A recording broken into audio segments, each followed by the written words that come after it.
matrimonio perfecto. El amor. Dios como Padre es sabiduría. Dios como Madre es amor. Dios como Padre reside en el ojo de la sabiduría.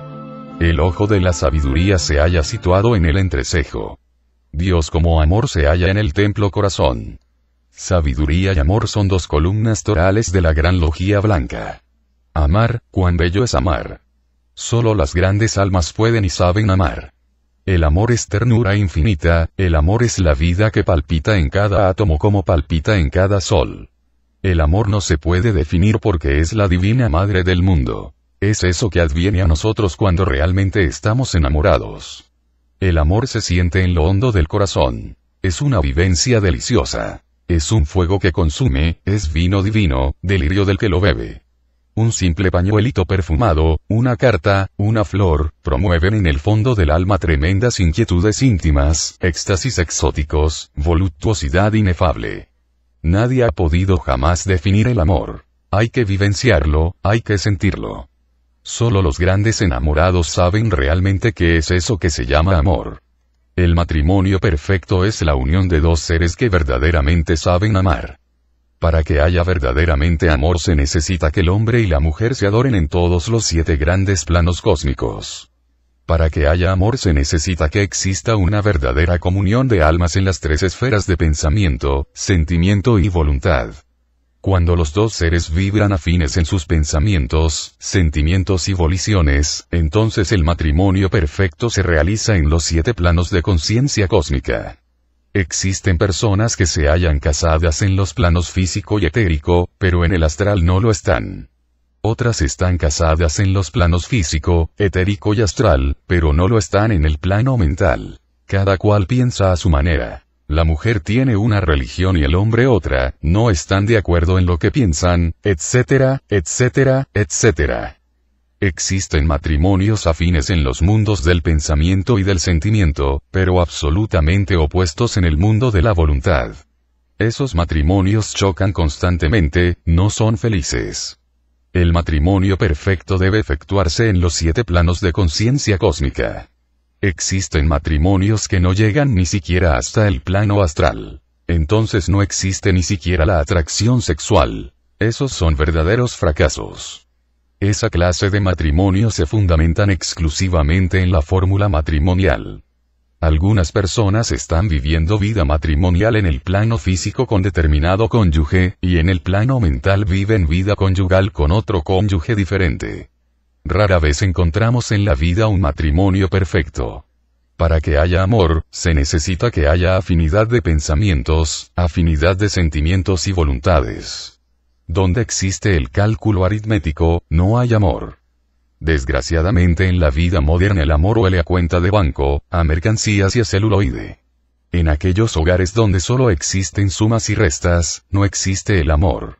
Cuando el amor sale del corazón, difícilmente regresa. El amor es un niño muy esquivo. El matrimonio que se realiza sin amor únicamente sobre bases de interés económico o social es realmente un pecado contra el Espíritu Santo. Esa clase de matrimonios fracasa inevitablemente. Los enamorados a menudo confunden al deseo con el amor, y lo peor del caso es que se casan creyéndose enamorados. Consumado el acto sexual, satisfecha la pasión carnal, viene entonces el desencanto, queda la terrible realidad.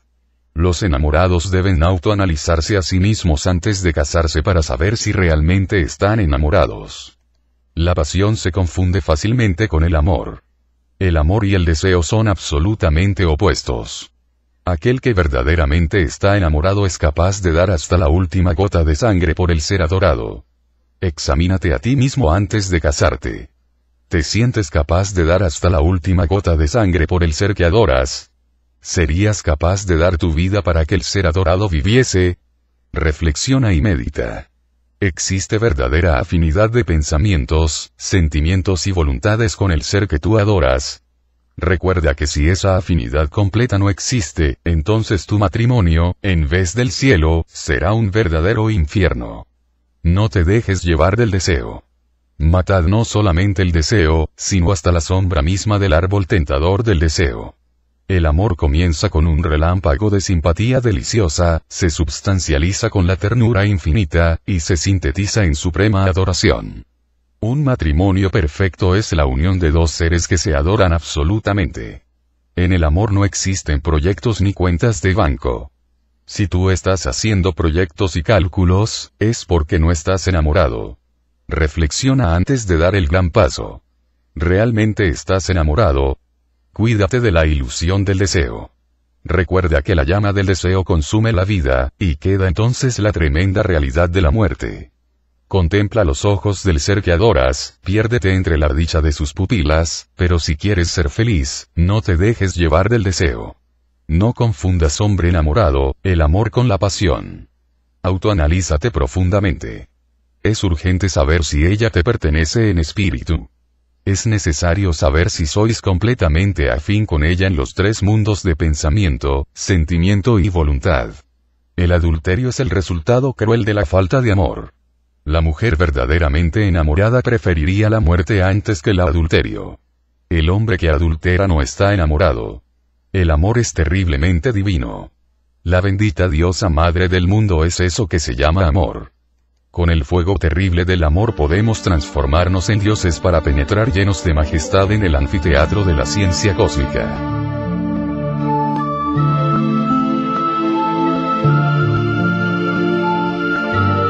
El matrimonio perfecto. El Hijo del Hombre. Dios es amor, y su amor crea, y vuelve nuevamente a crear. Las palabras deliciosas del amor conducen al beso ardiente de la adoración. El acto sexual es la real consubstancialización del amor, en el tremendo realismo psicofisiológico de nuestra naturaleza. Cuando un hombre y una mujer se unen sexualmente, algo se crea. En esos instantes de suprema adoración él y ella son realmente un solo ser andrógino con poderes para crear como los dioses. Los Elohim son varón y varona. El hombre y la mujer unidos sexualmente durante el éxtasis supremo del amor, son realmente un Elohim terriblemente divino. En esos instantes de unión sexual estamos realmente en el laboratorium oratorium de la Santa Alquimia. Los grandes clarividentes pueden ver en esos momentos a la pareja sexual, envuelta en esplendores terriblemente divinos. Hemos penetrado entonces en el Santum Regnum de la alta magia. Con esas fuerzas espantosamente divinas podemos desintegrar el diablo que llevamos dentro, y transformarnos en grandes hierofantes. Conforme el acto sexual se prolonga, a medida que aumentan las caricias deliciosas del éxtasis adorable, se siente una voluptuosidad espiritual encantadora. Entonces nos estamos cargando de electricidad y magnetismo universal, terribles fuerzas cósmicas se acumulan en el fondo del alma, centellean los chakras del cuerpo astral, las fuerzas misteriosas de la Gran Madre Cósmica circulan por todos los canales de nuestro organismo. El beso ardiente, las caricias íntimas, se transforman en notas milagrosas que resuenan conmovedoras entre el aura del universo. No tenemos cómo explicar aquellos momentos de gozo supremo. Se agita la serpiente de fuego, se avivan los fuegos del corazón y centellean llenos de majestad en la frente de los seres unidos sexualmente, los rayos terribles del Padre. Si el hombre y la mujer saben retirarse antes del espasmo, si tuvieran en esos momentos de gozo delicioso fuerza de voluntad para dominar al ego animal, y si luego se retirasen del acto sin derramar el semen, ni dentro de la matriz, ni fuera de ella, ni por los lados, ni en ninguna parte, habrían cometido un acto de magia sexual, eso es lo que se llama en ocultismo el arcano AZF. Con el arcano AZF, podemos retener toda esa luz maravillosa, todas esas corrientes cósmicas, todos esos poderes divinos. Entonces se despierta el Kundalini, el fuego sagrado del Espíritu Santo en nosotros, y nos convertimos en dioses terriblemente divinos. Pero cuando derramamos el semen, las corrientes cósmicas se funden entre las corrientes universales y penetran en el alma de los dos seres, una luz sanguinolenta, las fuerzas luciféricas del mal, el magnetismo fatal. Entonces Cupido se aleja llorando, se cierran las puertas del Edén, el amor se convierte en desilusión, viene el desencanto, queda la negra realidad de este valle de lágrimas. Cuando sabemos retirarnos antes del espasmo sexual, despierta la serpiente ígnea de nuestros mágicos poderes. Los cabalistas nos hablan de la novena esfera. La novena esfera de la cábala es el sexo. El descenso a la novena esfera fue, en los antiguos misterios, la prueba máxima para la suprema dignidad del hierofante. Jesús, Hermes, Buda, Dante, Zoroastro, etc., tuvieron que descender a la novena esfera para trabajar con el fuego y el agua, origen de mundos, bestias, hombres y dioses. Toda auténtica y legítima iniciación blanca comienza por allí. El Hijo del Hombre nace en la novena esfera. El Hijo del Hombre nace del agua y del fuego. Cuando el alquimista ha completado su trabajo en el magisterio del fuego, recibe la iniciación venusta. El desposorio del alma con el Cordero es la fiesta más grande del alma. Aquel gran Señor de luz entra en ella. Él se humaniza, ella se diviniza. De esta mezcla divina y humana deviene eso que con tanto acierto llama el adorable, el Hijo del Hombre. El triunfo máximo de la suprema adoración es el nacimiento del Hijo del Hombre en el pesebre del mundo. El hombre y la mujer amándose mutuamente son verdaderamente dos arpas de milagrosas armonías, un éxtasis de gloria, aquello que no se puede definir porque si se define se desfigura. Eso es amor. El beso es la consagración profundamente mística de dos almas que se adoran, y el acto sexual es la llave con la cual nos convertimos en dioses. Dioses, ¡ay Dios! Sabed vosotros los que os amáis verdaderamente que Dios es amor. Amar, cuán bello es amar. El amor se alimenta con amor, solo con amor son posibles las bodas de la alquimia. Jesús el bien amado, alcanzó la iniciación venusta en el Jordán. En instantes del bautismo. El Cristo entró dentro del adorable Jesús por la glándula pineal. El Verbo se hizo carne y habitó entre nosotros y vimos su gloria como del unigénito del Padre lleno de gracia y de verdad. Al que sabe la palabra da poder, nadie la pronunció, sino solamente aquel que lo tiene encarnado. En el Apocalipsis, el santo de la revelación nos describe al Hijo del Hombre, al Hijo de nuestros besos, con los siguientes versículos. Yo fui en el Espíritu en el día del Señor, y oí detrás de mí una gran voz como de trompeta, el Verbo, que decía, Yo soy el Alfa y Omega, el primero y el último. Escribe en un libro lo que ves, y envíalo a las 7 iglesias que están en Asia. A Efeso, el centro magnético del coxis, y a Esmirna, el centro magnético de la próstata, y a Pérgamo, el plexo solar situado en la región del ombligo, y a Tiatira, el centro magnético del corazón, y a Sardis, el centro magnético de la laringe creadora, y a Filadelfia, el ojo de la sabiduría, el centro de la clarividencia situado entre las dos cejas, y a la Odisea, la corona de los santos centro magnético de la glándula pineal. Y me volví a ver la voz que hablaba conmigo y vuelto vi 7 candelabros, uno semejante al Hijo del Hombre, vestido de una ropa que llegaba hasta los pies, la túnica de lino blanco de todo maestro. La túnica de gloria. Los 7 candelabros que vio el santo de la revelación son las 7 iglesias de la médula espinal. Y su cabeza, y sus cabellos eran blancos como la lana blanca, como la nieve. Y sus ojos como llama de fuego, siempre inmaculado y puro. Y sus pies semejantes al latón fino, ardientes como un horno. Y su voz como ruido de muchas aguas. Las aguas humanas, el semen. Y tenía en su diestra 7 estrellas, los 7 ángeles que gobiernan las 7 iglesias de la médula espinal. Y de su boca salía una espada aguda de 2 filos, el Verbo. Y su rostro era como el sol cuando resplandece en su fuerza. Y cuando yo le vi, caí como muerto a sus pies, y él puso su diestra sobre mí diciéndome, No temas, yo soy el primero y el último. Y el que vivo y he sido muerto y he aquí que vivo por siglos de siglos. Amén. Tengo las llaves del infierno y la muerte. Cuando el Cristo interno entra en el alma se transforma en ella. Él se transforma en ella, y ella en él. Él se humaniza y ella se diviniza. De esta mezcla alquimista divina y humana, deviene eso que con tanto acierto llamó nuestro adorable Salvador, el Hijo del Hombre. Los alquimistas dicen que debemos transformar a la luna en sol. La luna es el alma. El sol es el Cristo. La transformación de la luna en sol, solo es posible con el fuego, y este, solo se enciende con el connubio amoroso del matrimonio perfecto. Un matrimonio perfecto es la unión de 2 seres, uno que ama más, y otro que ama mejor. El Hijo del Hombre nace del agua y del fuego. El agua es el semen. El fuego es el espíritu. Dios resplandece sobre la pareja perfecta. El Hijo del Hombre tiene poder sobre el fuego flamígero, sobre el aire impetuoso, sobre las embravecidas olas del océano y sobre la perfumada tierra. El acto sexual es muy terrible.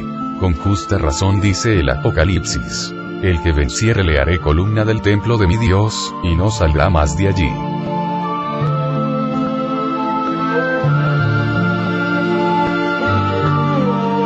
El matrimonio perfecto. La gran batalla. En Jeremías capítulo 21, versículo 8, se lee: He aquí que yo pongo delante de vosotros dos caminos, el de la vida y el de la muerte. El hombre y la mujer pueden utilizar el contacto sexual y las delicias del amor y de los besos para convertirse en dioses o en demonios. Desde el amanecer de la vida existe una gran batalla entre los poderes de la luz y los poderes de las tinieblas. La raíz secreta de esa batalla está en el sexo. Existe la correcta interpretación de los misterios del sexo. Los magos blancos nunca derraman el semen. Los magos negros siempre derraman el semen. Los magos blancos hacen subir la serpiente ígnea de nuestros mágicos poderes por el canal medular.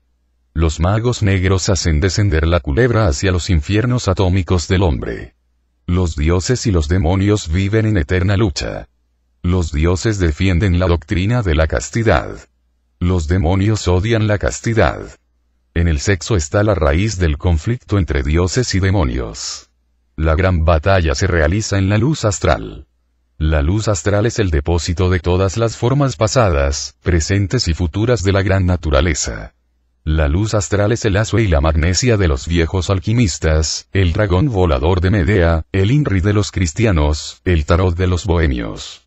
La luz astral es un fuego terriblemente sexual desprendido del nimbo del sol, y fijado en la tierra por la fuerza de la gravedad y el peso de la atmósfera. El sol es quien atrae y repele esa luz encantadora y deliciosa. La luz astral es la palanca de Arquímedes.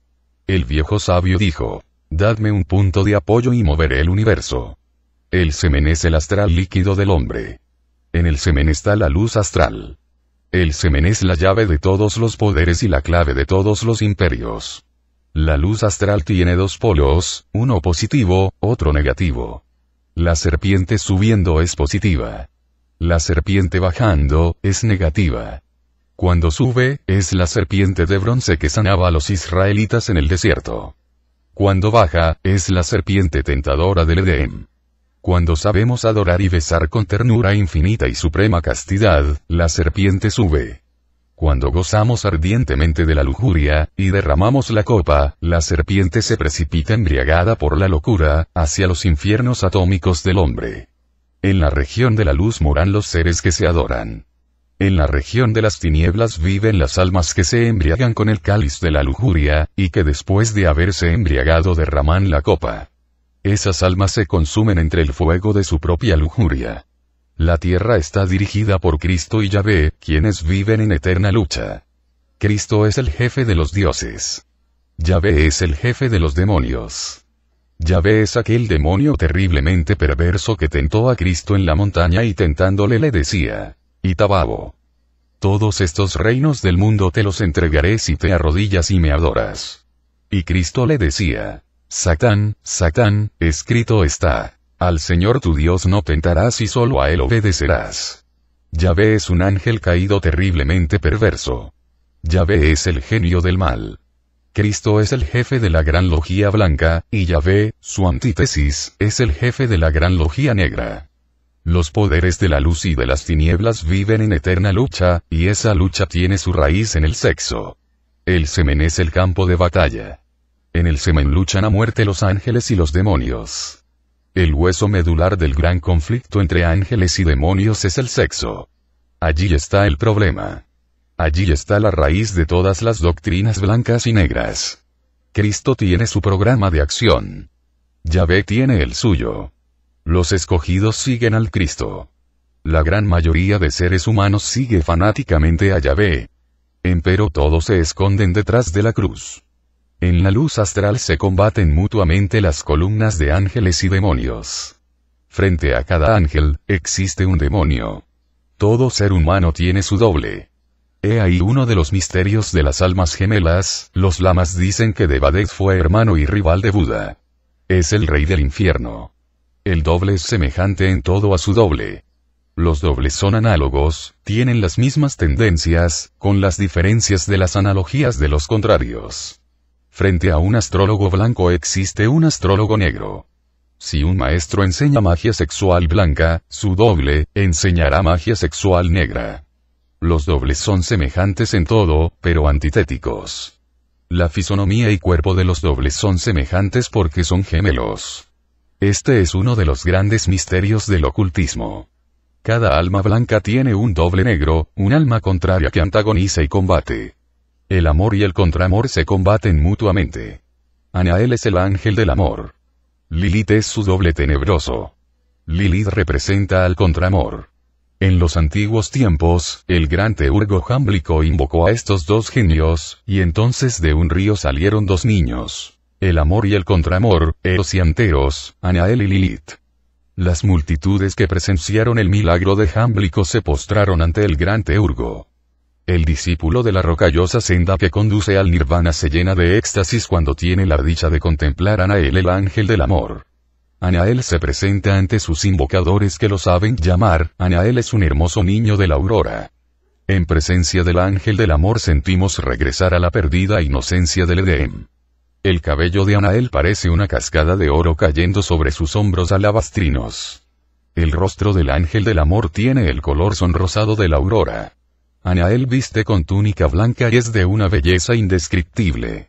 Anael es el ángel de la música y del amor, el ángel de la belleza y la ternura, el delicioso cupido de los enamorados, el éxtasis de toda adoración. Lilith, el hermano rival de Anael, es su antítesis fatal. Es un niño terriblemente maligno. Es el ángel infernal de todas las grandes decepciones amorosas. Es un monarca de los infiernos atómicos del hombre. Lilith no puede resistir la mirada del ángel del amor, pero es la sombra de ese ángel. Lilith tiene la presencia de un niño terriblemente maligno. Los cabellos de Lilith desordenados y desteñidos, su rostro de malignidad, y su túnica con colores negro y azul nos hablan con entera claridad de un mundo de crueldad y amargura. Anael representa al rayo positivo de Venus. Lilith representa al rayo negativo de Venus. Las tradiciones de los grandes cabalistas dicen que Adán tenía dos esposas, Lilith y Nema. Lilith es la madre de los abortos, pedrerismos, degeneración sexual, homosexualismos, infanticidios, etc., etc. Naima es la madre del adulterio. Naima seduce con el encanto de su belleza y de su virginidad. Cuando un hombre es infiel a su esposa que le han dado los señores de la ley, recibe una marca luciferina entre las dos cejas. Cuando el hombre se casa con una mujer que no le pertenece, cuando realiza un matrimonio violatorio de ley es fácil reconocer el error, porque el día de la boda, la novia aparece calva. Se cubre tanto la cabeza con el velo, que no se le ve el cabello. Esto lo hace la mujer en forma instintiva. El cabello es el símbolo del pudor en la mujer, y en las bodas de Nema se prohíbe usar el cabello. Esa es la ley. Los ángeles de luz y los ángeles de tinieblas viven en eterna lucha. En el sexo está la raíz de la gran batalla entre los poderes de la luz y de las tinieblas.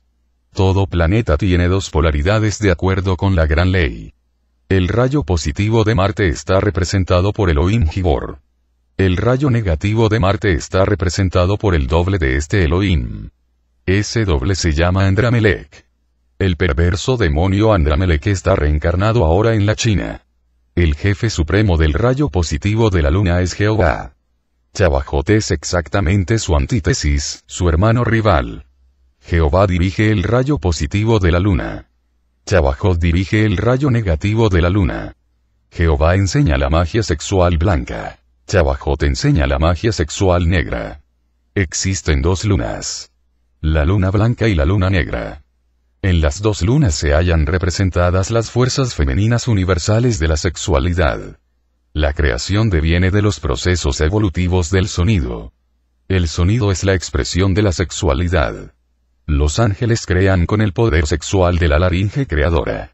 El sonido primordial inmanifestado, a través de sus incesantes procesos evolutivos, llega a convertirse en formas energéticas de materia densa estabilizada. El sonido primordial inmanifestado es la sutil voz. El sonido primordial contiene en sí mismo las fuerzas sexuales masculino-femeninas. Estas fuerzas se multiplican y complican conforme descendemos en los abismos difíciles de la materia. El polo positivo del sonido es la fuerza maravillosa que nos atrae hacia el absoluto inmanifestado donde solo reina la felicidad. El polo negativo del sonido es la fuerza tenebrosa que nos atrae a este valle de amarguras. El polo positivo es solar, crístico, divinal. El polo negativo es lunar y está representado por la luna. La sombra de la luna blanca es Lilith. El origen de la fornicación está en Lilith. El origen de la individualidad separada está en Lilith. El origen del yo es la luna negra. La luna negra es Lilith. Jehová trabaja con la luna blanca. Chavajot trabaja con la luna negra. Es imposible la creación del universo fenomenal sin la intervención de las fuerzas lunares. Desgraciadamente intervienen las fuerzas tenebrosas de la luna negra que dañan la creación. El sol y la luna representan los polos positivos y negativos del sonido. El sol y la luna originan la creación. El sol es positivo, y la luna negativa. El sol es el esposo y la luna la esposa. El diablo Lilith se mete entre ambos, y daña la gran obra. Tal como es arriba es abajo. El hombre es el sol y la mujer la luna. Lilith es el Satán que los seduce a ambos y los lleva a la fornicación y al abismo. Lilith es la luna negra. El aspecto oscuro de la luna blanca. El origen del yo y de la individualidad separada. Jehová no tiene cuerpo físico. Chavajot tiene cuerpo físico. Chavajot está ahora reencarnado en Alemania. Se hace pasar como veterano de la guerra, y trabaja para la Gran Logia Negra. En los mundos internos el mago negro Chavajot viste con túnica roja y usa turbante rojo. Este demonio cultiva los misterios de la magia sexual negra en una caverna tenebrosa. Tiene muchos discípulos europeos. Jehová vive normalmente en el Edén. El Edén es el mundo etéreo. Todo aquel que retorna al Edén es recibido por el Señor Jehová. La puerta del Edén es el sexo. En el astral existen templos de luz y de tinieblas, y donde la luz brilla más claro, las tinieblas se tornan más espesas. En España, Cataluña, existe un templo maravilloso en estado de ginas. Ese es el templo de Montserrat. En ese templo está guardado el Santo Grial. Ese es el cáliz de plata en que bebió Jesús, el Cristo, el vino en la última cena. En el Santo Grial está contenida la sangre coagulada del Redentor del mundo. Cuenta la tradición que el senador romano José de Arimatea llenó ese cáliz de sangre real, al pie de la cruz del Salvador. La sangre manaba de las heridas del adorable y el cáliz se llenó. En el templo de Montserrat vive un grupo de maestros de la Gran Logia Blanca. Esos son los caballeros del Santo Grial. En otros tiempos, el templo de Montserrat y el Santo Grial eran visibles para todo el mundo. Más tarde ese templo con su Santo Grial se hizo invisible. El templo existe en estado de ginas. El templo con su Grial se sumergió dentro del hiperespacio.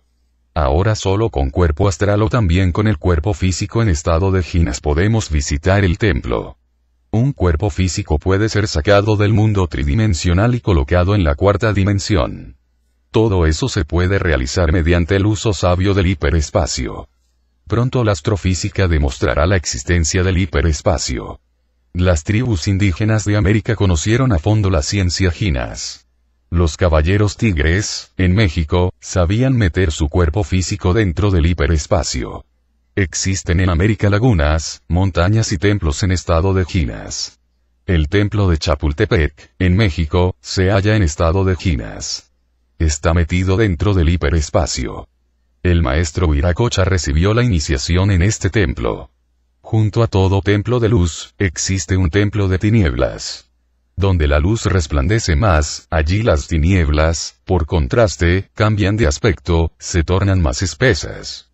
Los caballeros del Grial blanco deben luchar inevitablemente contra los caballeros del Grial negro. El Salón de la Brujería situado en España, Salamanca, es la antítesis fatal del templo de Montserrat. Estudiemos esta curiosa analogía de los contrarios. El templo del Grial blanco es un espléndido monasterio de la gran luz. El templo de Salamanca es un espléndido monasterio de las tinieblas.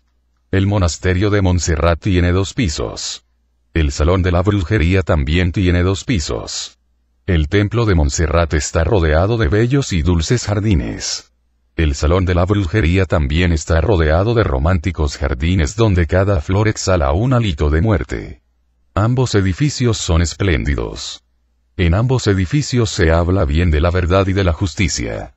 En ambos templos reina orden y cultura. En ambos templos se habla de santidad y amor. Esto causará asombro al lector, y se dirá a sí mismo: ¿cómo es posible que en los templos del mal se hable de santidad y amor? Amado lector, no se desconcierte por favor. Recuerde, hermano, que los caballeros del Grial Negro son lobos vestidos con piel de oveja. A los adeptos de la mano izquierda les agrada eyacular el semen cristónico, por eso son magos negros. La filosofía de ellos es la filosofía de la fatalidad. Todo lo bueno para ellos es malo. Todo lo malo para ellos es bueno. La doctrina de Yahvé es para ellos divina. La doctrina de Cristo es para ellos diabólica. Los señores de las tinieblas aborrecen al Cristo. Los hijos del abismo aborrecen a la Madre Divina. En sus regiones ellos atacan violentamente a todo aquel que invoque a la Madre Divina, o a su Hijo muy amado. Si el investigador ocultista penetra con su cuerpo astral en el salón de la brujería, se encontrará inevitablemente con unas hermosísimas y elegantes escaleras espiraloides que lo conducirán al lugar más secreto del recinto. Este es un elegante salón arreglado con todo el espléndido lujo de las señoriales mansiones del siglo XVIII. Allí resplandecen los espejos mil y una nochescos, las alfombras encantadas, y toda la belleza maligna de Nemá. El gobernador de aquella mansión de la fatalidad es don Ramón Rubífero, distinguido caballero del Grial Negro, horrible demonio de las tinieblas. Desgraciados aquellos discípulos que visiten el salón de la brujería. La belleza fatal de Nemá los seducirá con toda la magia deliciosa de sus encantos. Entonces rodarán al abismo donde solo se oye el llanto y el crujir de los dientes. A esos más les valiera no haber nacido, o colgarse una piedra de molino al cuello y arrojarse al fondo del mar. En el templo de Montserrat resplandece la gloria del cáliz de plata con la sangre del Redentor del mundo. En el templo de Salamanca resplandecen las tinieblas del Grial Negro. En el templo de Montserrat se celebran fiestas cósmicas. En el templo de Salamanca se celebran bailes profanos y asqueantes aquelarres. Los caballeros del Santo Grial adoran al Cristo y a la Madre Divina. Los caballeros del Grial Negro adoran a Yahvé y a la sombra fatal de la gran naturaleza. Esa sombra se llama Santa María. El reino de Santa María es el abismo. La gran batalla entre los poderes de la luz y de las tinieblas es tan antigua como la eternidad. El hueso medular de la gran batalla es el sexo. Los magos blancos quieren hacer subir la serpiente. Los magos negros quieren hacer bajar la serpiente. Los magos blancos siguen la senda del matrimonio perfecto. Los magos negros aman el adulterio y la fornicación. Existen maestros de la gran logía blanca. Existen maestros de la gran logía negra. Existen discípulos de la gran logía blanca. Existen discípulos de la gran logía negra. Los discípulos de la gran logía blanca saben moverse consciente y positivamente en cuerpo astral. Los discípulos de la gran logía negra también saben viajar en cuerpo astral. Todos nosotros de niños escuchamos muchos cuentos de brujas y de hadas. Nuestras abuelitas nos contaron siempre historietas de brujas que a medianoche montadas en sus escobas viajaban por las nubes. Aunque a muchos estudiantes de ocultismo, teosofismo, rosacrucismo, etc., les parezca increíble, esas brujas existen realmente.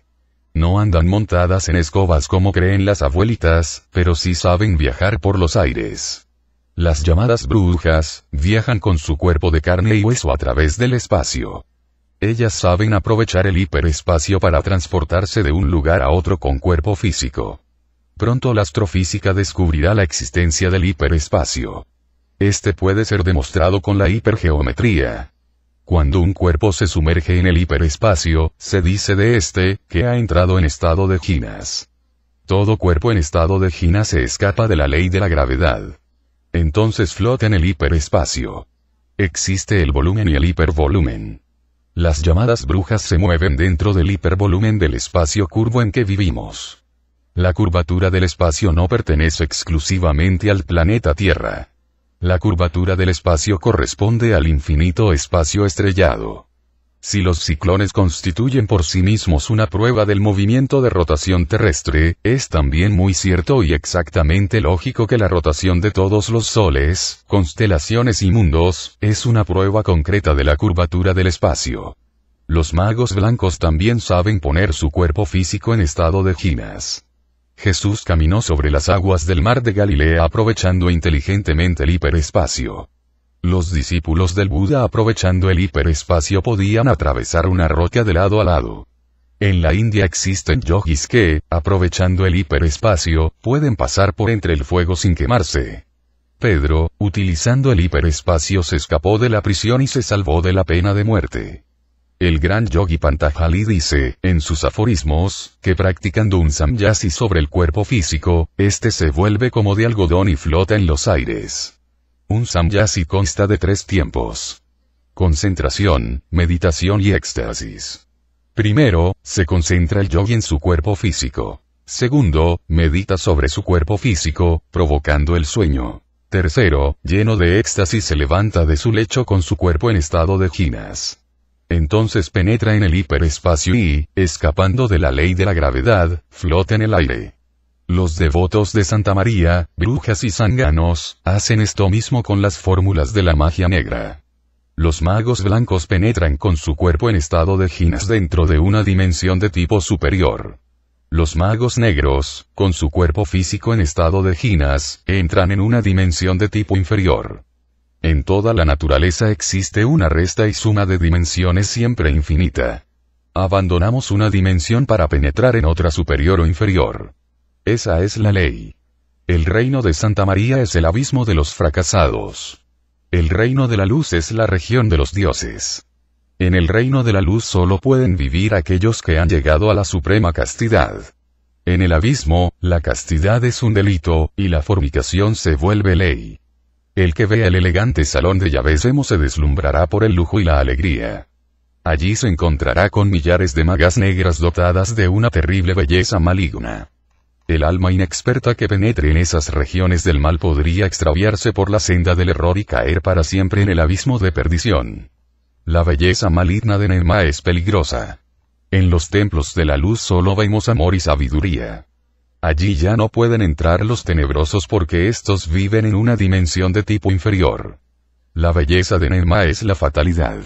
Aquellos que tanto amaron, aquellos seres que se juraron amor eterno hubieran podido ser felices. Desgraciadamente, encantados por la belleza de Nema, adoraron a la mujer ajena, y cayeron en el abismo de la desesperación. En el salón de Yabesemo resplandece fatalmente la belleza de Nema. Los magos negros tienen un símbolo sagrado. Ese símbolo es la paila de cobre. Los magos blancos tienen como símbolo sagrado a la Santa Cruz. Esta última es fálica. La inserción del falo vertical en el útero formal, forma cruz. La cruz tiene el poder de crear. No puede haber creación sin el signo de la Santa Cruz. Se cruzan las especies animales, se cruzan los átomos y las moléculas para perpetuar la vida. Las rosas benditas de la espiritualidad florecen en la cruz del matrimonio perfecto. El matrimonio perfecto es la unión de 2 seres, uno que ama más, y otro que ama mejor. El amor es la mejor religión asequible al género humano. Los magos negros odian el matrimonio perfecto. La belleza fatal de Nema y los crímenes sexuales de Lilith son la antítesis fatal del matrimonio perfecto. El mago blanco adora al Cristo interno. El mago negro adora a Satán. Este es el yo, el mí mismo, el ego reencarnante. Realmente, el yo es el mismo espectro del umbral. Este reencarna incesantemente para satisfacer deseos. El yo es memoria. En el yo están todos los recuerdos de nuestras antiguas personalidades. El yo es Arimán, Lucifer, Satán. Nuestro real ser es el Cristo interno. Nuestro real ser es de naturaleza universal. Nuestro real ser no es ningún género de yo superior o inferior. Nuestro real ser es impersonal, universal, divinal. Trasciende a todo concepto de yo, mí mismo, ego, etcétera, etcétera. El mago negro fortifica su Satán y en él fundamenta su poder fatal. La forma y tamaño de Satán resulta del grado de malignidad humana. Cuando entramos en la senda del matrimonio perfecto, Satán pierde su volumen y fealdad. Necesitamos disolver a Satán. Esto solo es posible con el matrimonio perfecto. Necesitamos elevarnos al estado angélico. Esto solo es posible practicando magia sexual con la esposa sacerdotisa. Los ángeles son hombres perfectos. Existen dos tipos de magia sexual: la blanca y la negra, la positiva y la negativa. La magia sexual con eyaculación del semen es magia negra. La magia sexual sin eyaculación del semen es magia blanca. Los bonzos y dukpas de capacete rojo eyaculan el semen que luego recogen de entre la vagina. Este semen mezclado con licor sexual femenino es reabsorbido nuevamente por la uretra utilizando un procedimiento tenebroso. El resultado fatal de ese tantrismo negro es el despertar de la culebra en forma absolutamente negativa. Entonces, esta en vez de ascender por el canal medular, desciende hacia los infiernos atómicos del hombre. Esa es la horrorosa cola de Satán.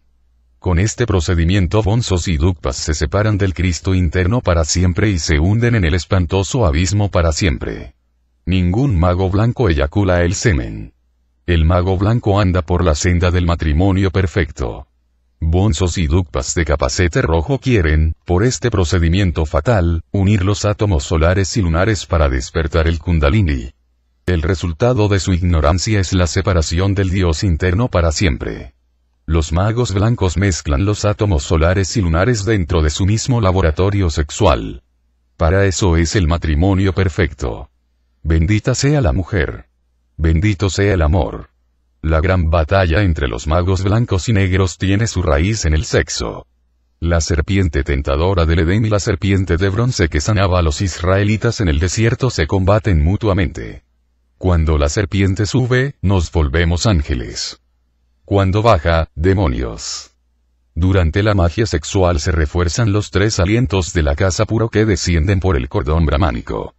Cuando el mago derrama el semen pierde billonadas de átomos solares, que son reemplazados por billonadas de átomos diabólicos que los órganos sexuales recogen con su movimiento nervioso que se sucede al derrame del semen. Los átomos satánicos intentan subir al cerebro por el cordón brahmánico, pero los tres alientos de Akasa los precipitan al abismo. Cuando chocan contra el dios atómico negro que reside en el coxis despierta la culebra y se dirige hacia abajo para formar, en el cuerpo astral, la cola del diablo. Los ángeles son hombres perfectos. Para elevarse al estado angélico se necesita el matrimonio perfecto. Los demonios son hombres perversos. Existen dos magias sexuales, la blanca y la negra. Los que practican magia sexual blanca, no derraman el semen jamás en la vida. Los que practican magia sexual negra, derraman el semen. Los bonzos y dukpas de la logia negra del Tíbet derraman el semen. Estos tenebrosos, después de derramar el semen, lo recogen con un instrumento especial de entre la vulva femenina. Después lo reabsorben por la uretra usando un poder negro, una variedad del Vajroli Mudra, que nosotros no divulgamos para no propagar la ciencia fatal de las tinieblas. Creen en esta forma los magos de la sombra mezclar los átomos solares y lunares para despertar el Kundalini. El resultado es que los fuegos espinales en vez de subir por el canal medular, bajan hacia los infiernos atómicos del hombre y se convierten en la cola de Satán. Los magos blancos mezclan los átomos solares y lunares dentro del mismo laboratorio sexual sin cometer el crimen de derramar el licor seminal. Así despierta el Kundalini positivamente y sube victorioso por el canal medular. Este es el camino angélico. El mago blanco aspira al estado angélico. Los señores de la faz tenebrosa quieren alcanzar el grado de anagárikas. Las almas que siguen la senda del matrimonio perfecto se fusionan con su Dios interno y se elevan al reino del superhombre. Las almas que odian la senda del matrimonio perfecto se divorcian de su Dios interno y se sumergen en el abismo. El mago blanco hace subir la energía sexual por entre los cordones simpáticos de la médula espinal. Estos dos cordones se enroscan en la médula formando el Santo 8. Estos son los dos testigos del Apocalipsis. Llena tu cáliz, hermano, con el vino sagrado de la luz. Recordad que el cáliz es el cerebro. Tú necesitas la vista del águila y las alas ígneas. Los tenebrosos luchan por sacarte del real camino. Sabed que los tres peligros más graves que acechan al estudiante son los medium del espiritismo, los falsos profetas y profetisas y las tentaciones sexuales. Esta es la senda del filo de la navaja. Esta senda está llena de peligros, por dentro y por fuera. Vivid alerta y vigilante como el vigía en la época de guerra. No os dejéis sorprender por aquellos que consideran el sexo como una función puramente animal sin trascendencia espiritual de ninguna especie. Por lo común, los falsos profetas odian el sexo, y exhiben novedosas doctrinas que sorprenden a los débiles, y después de fascinarlos los llevan al abismo. No os dejéis confundir por las falsas palabras de los tenebrosos. Recordad que los medium espiritistas suelen servir de vehículo a las entidades negras. Estas, se presentan presumiendo santidad y aconsejando contra la senda del matrimonio perfecto. Por lo común, afirman ser Jesucristo o Budas, etcétera, etcétera, para engañar a los ingenuos. Cuidaos de las tentaciones que os acechan. Sed prudentes y vigilantes. Recordad que en el sexo se halla la gran batalla entre los poderes de la luz y de las tinieblas. Todo aquel que entre en la senda del matrimonio perfecto debe cuidarse muchísimo de estos tres peligros gravísimos. Los tenebrosos luchan incansablemente por sacarte de la senda del matrimonio perfecto. No os dejéis seducir por esas sublimes doctrinas que aconsejan derramar el semen, porque son de la magia negra. El rey de los átomos diabólicos aguarda en el coxis la oportunidad para despertar la culebra negativamente y dirigirla hacia abajo. Con el derrame del semen, el dios atómico negro recibe un formidable impulso eléctrico suficiente para despertar la culebra y dirigirla hacia los infiernos atómicos del hombre. Así el hombre se convierte en demonio. Así es como cae al abismo.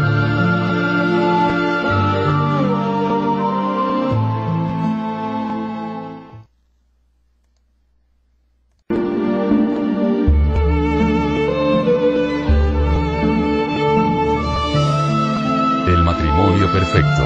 Capítulo 4. El abismo. Las tradiciones cabalistas dicen que Adán tenía dos esposas, Lilith y Nema. Lilith es la madre de los abortos, homosexualismos, y en general, de toda clase de crímenes contra natura. Nema es la madre de la belleza maligna, de la pasión y del adulterio. El abismo se divide en dos grandes regiones. Las esferas de Lilith y de Nema. En estas dos grandes regiones reina soberana la infrasexualidad. Esfera de Lilith.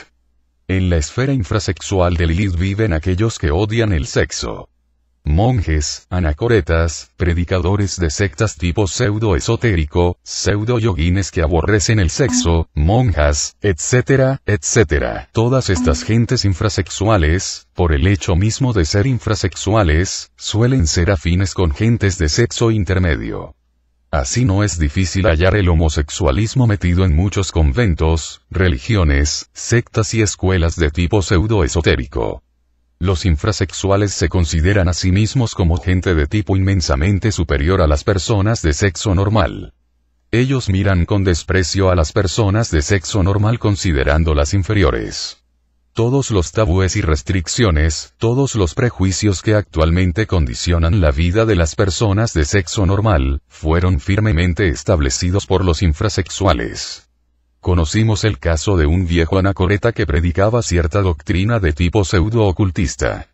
Todos reverenciaban a aquel hombre considerándolo santo. Aparentemente era un maestro, y las gentes lo veneraban.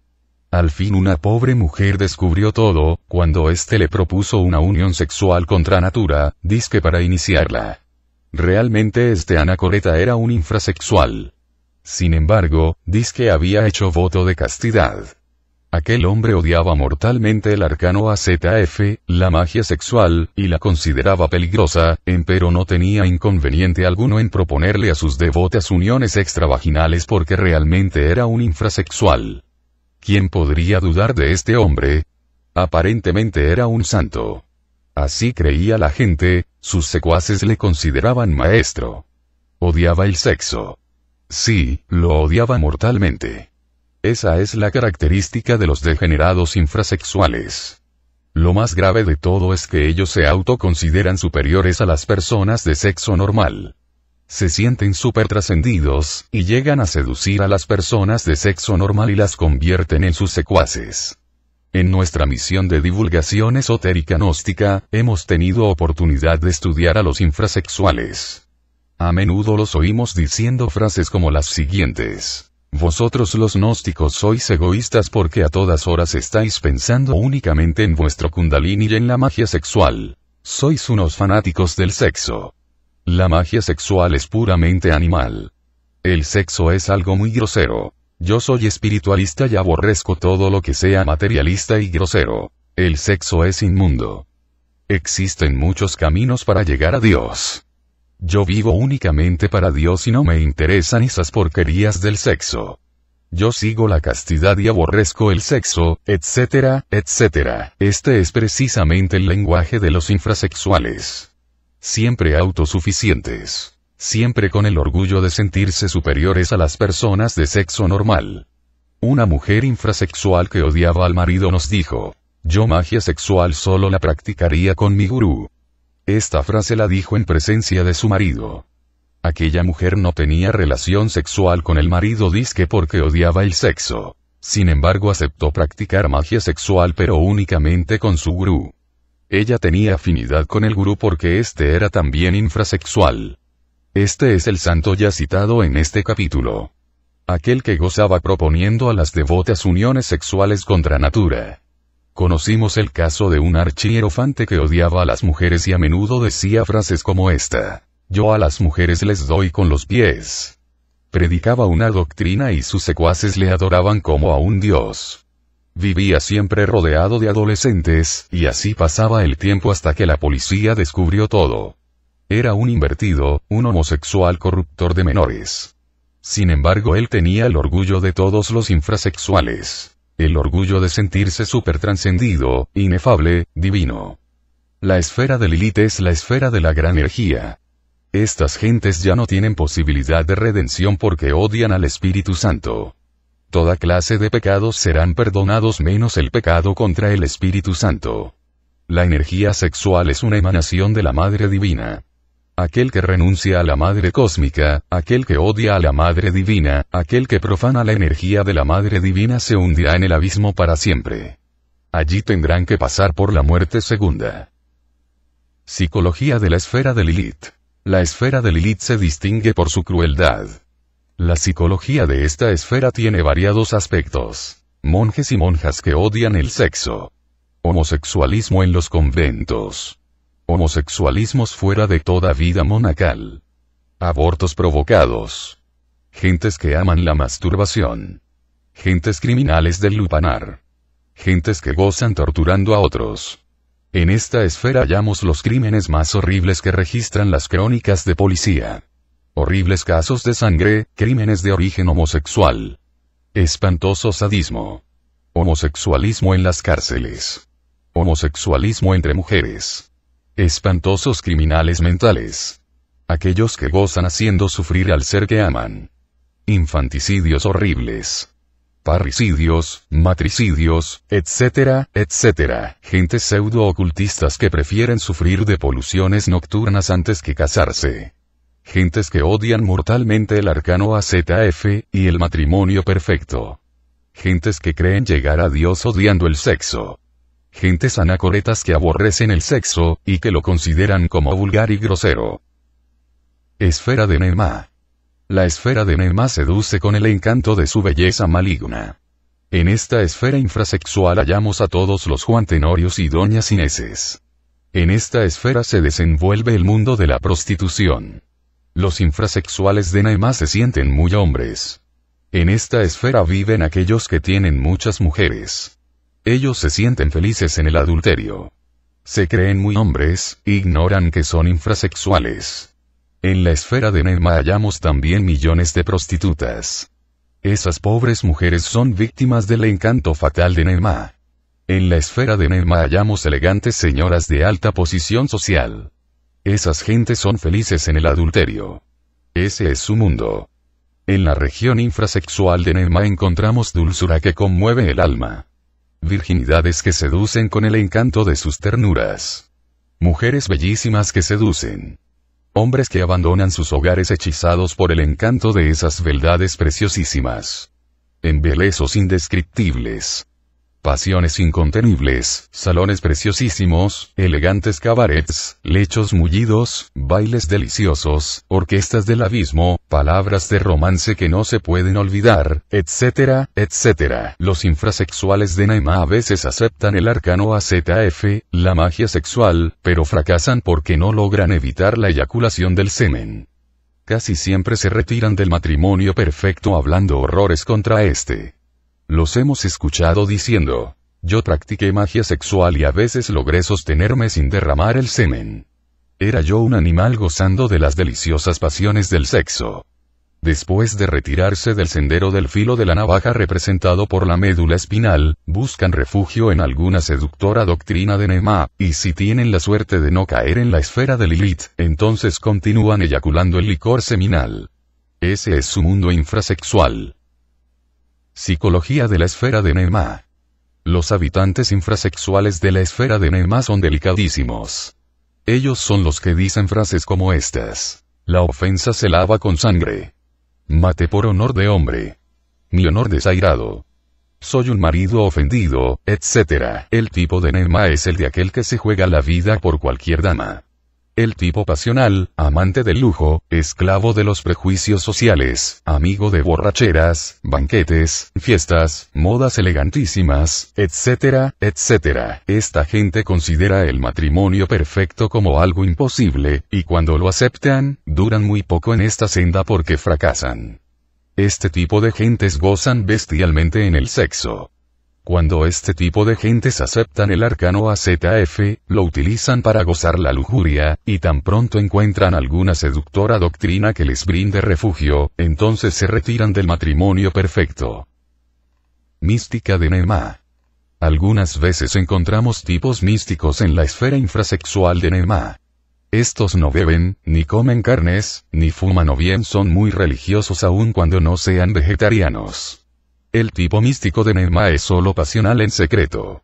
Goza violentamente en las pasiones sexuales aun cuando después esté pronunciando terribles sentencias contra la pasión sexual. A veces aceptan el arcano AZF, pero se retiran al poco tiempo cuando hayan alguna consoladora doctrina que les diga frases como estas: Dios dijo: creced y multiplicaos. El acto sexual es una función puramente animal y la espiritualidad nada tiene que ver con este acto, etcétera, etcétera. Entonces el infrasexual de Nehemá, encontrando justificación para eyacular el licor seminal, se retira de la senda del matrimonio perfecto.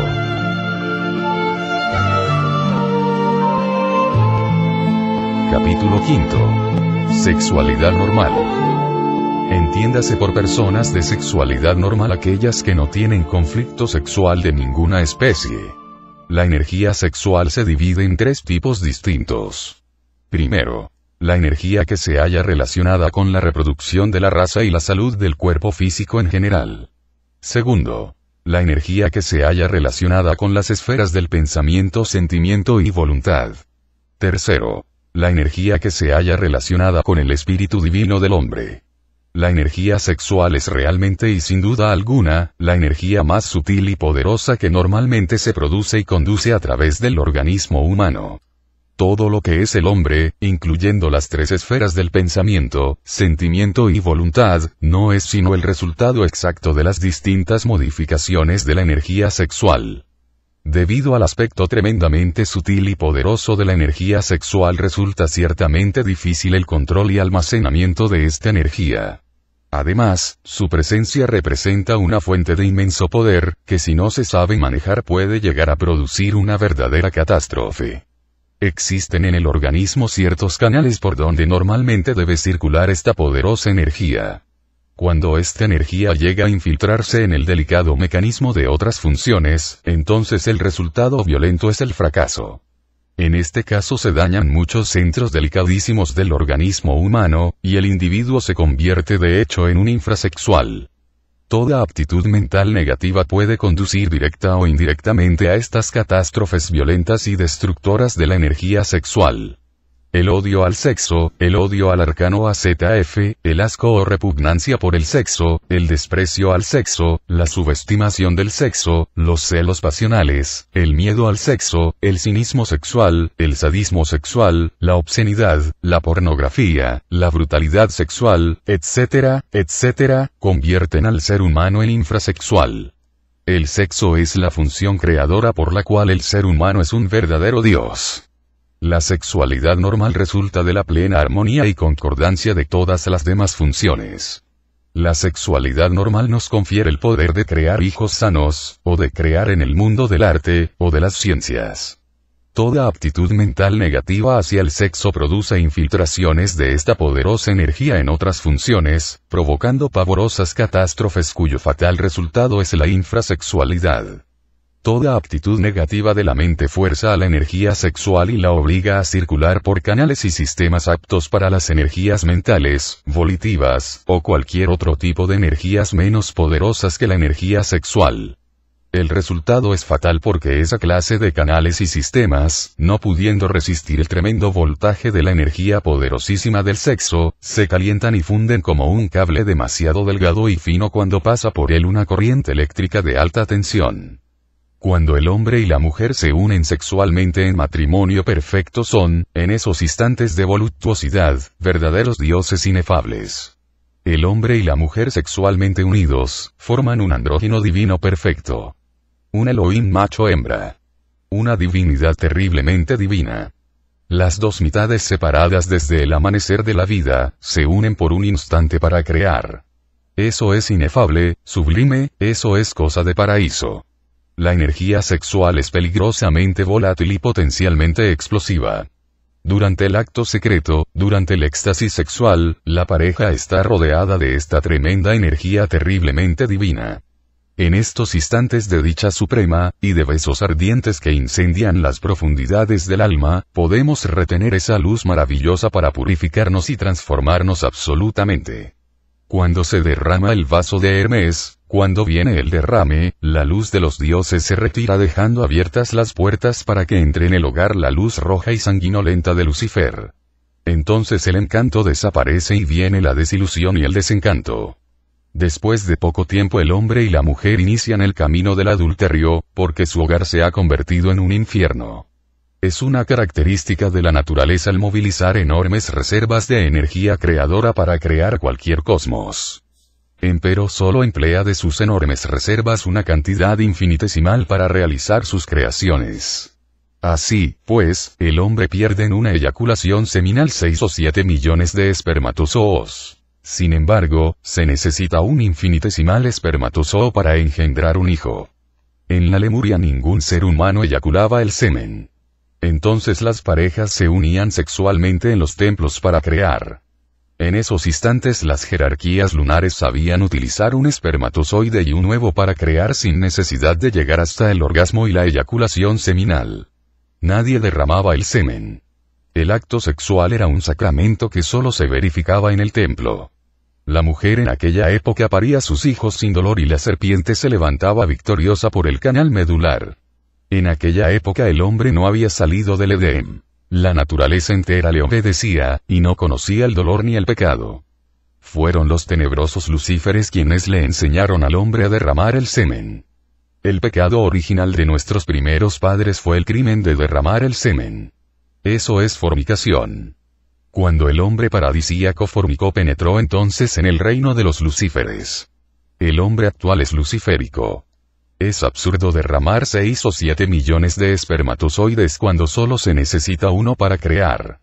Un solo espermatozoide se escapa fácilmente de las glándulas sexuales sin necesidad de derramar el semen.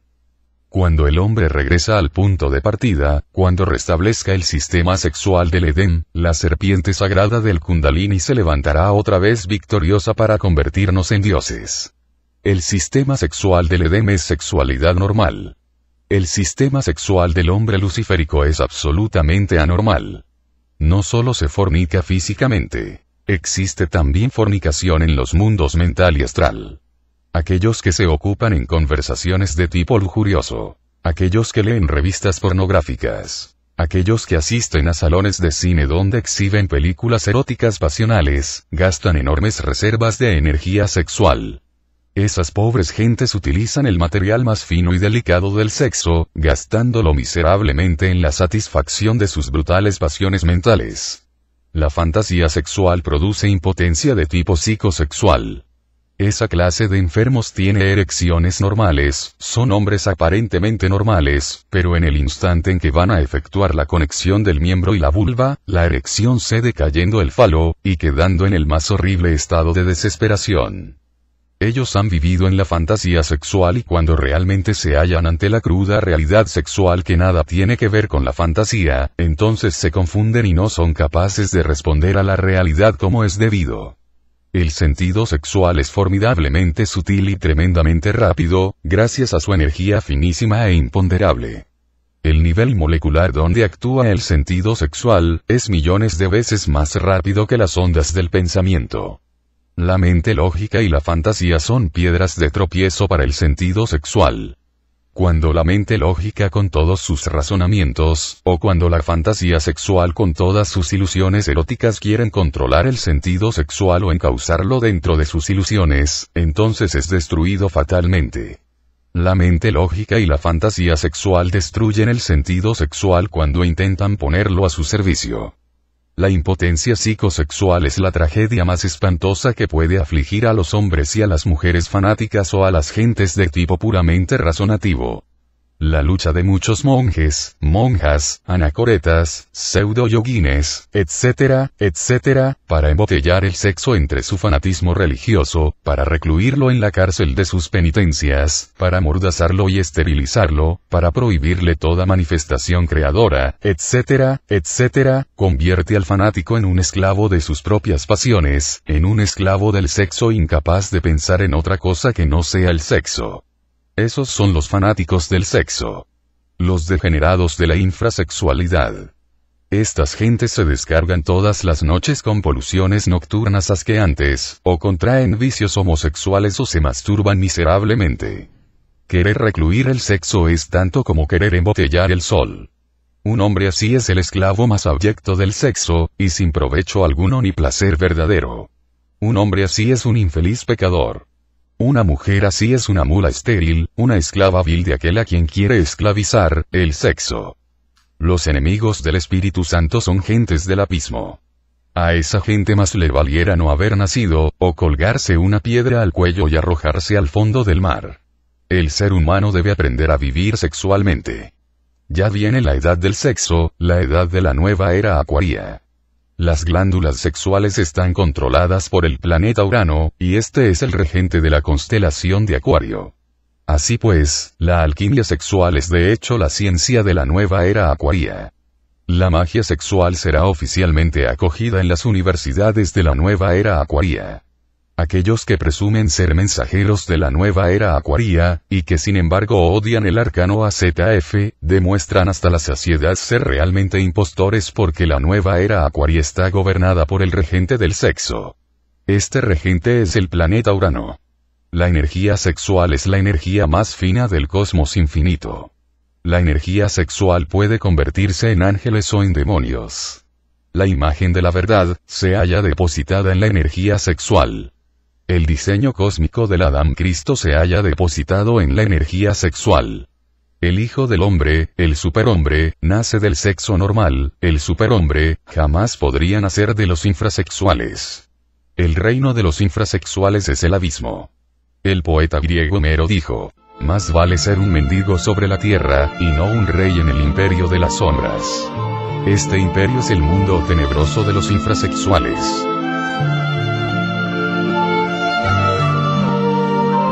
Capítulo 6. La suprasexualidad. La suprasexualidad es el resultado de la transmutación sexual. Cristo, Buda, Dante, Zoroastro, Mahoma, Hermes, Quetzalcóatl y muchos otros grandes maestros fueron suprasexuales. Los dos grandes aspectos de la sexualidad se denominan generación y regeneración. En el precedente capítulo ya estudiamos la generación consciente. Ahora vamos a estudiar la regeneración. Estudiando la vida de los animales hallamos cosas muy interesantes. Si a una serpiente la cortamos por la mitad podemos estar seguros que ella tiene poder de regenerarse. Esta puede desarrollar totalmente una nueva mitad con todos los órganos de la mitad perdida. La mayor parte de gusanos de tierra y mar tienen también el poder de regenerarse constantemente. La lagartija puede regenerar su cola, y el organismo humano su piel. El poder de regeneración es absolutamente sexual. El hombre tiene el poder de recrearse a sí mismo. El hombre puede crear dentro de sí mismo el superhombre. Esto es posible utilizando sabiamente el poder sexual. Podemos recrearnos como auténticos superhombres. Esto solo es posible con la transmutación sexual.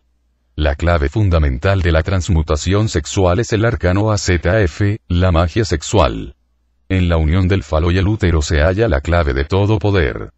Lo importante es que la pareja aprenda a retirarse del acto sexual antes del espasmo, antes del derrame seminal. No se debe derramar el semen ni dentro del útero ni fuera de él, ni por los lados, ni en ninguna parte.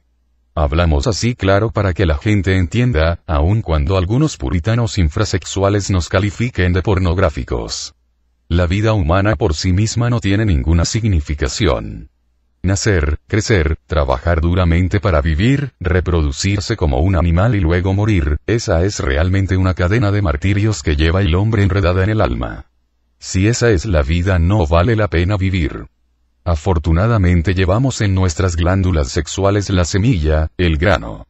De esa semilla, del grano, puede nacer el superhombre. El Adán Cristo.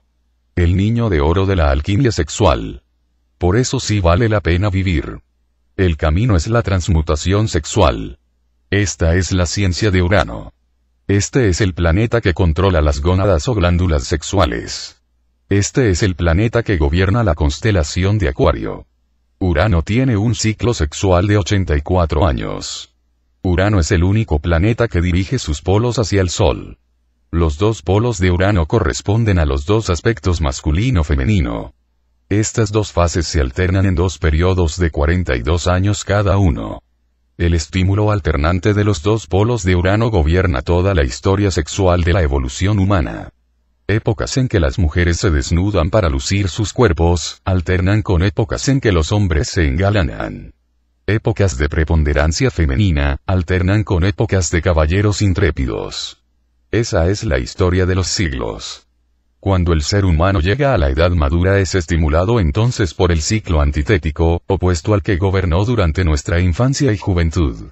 Entonces realmente somos maduros.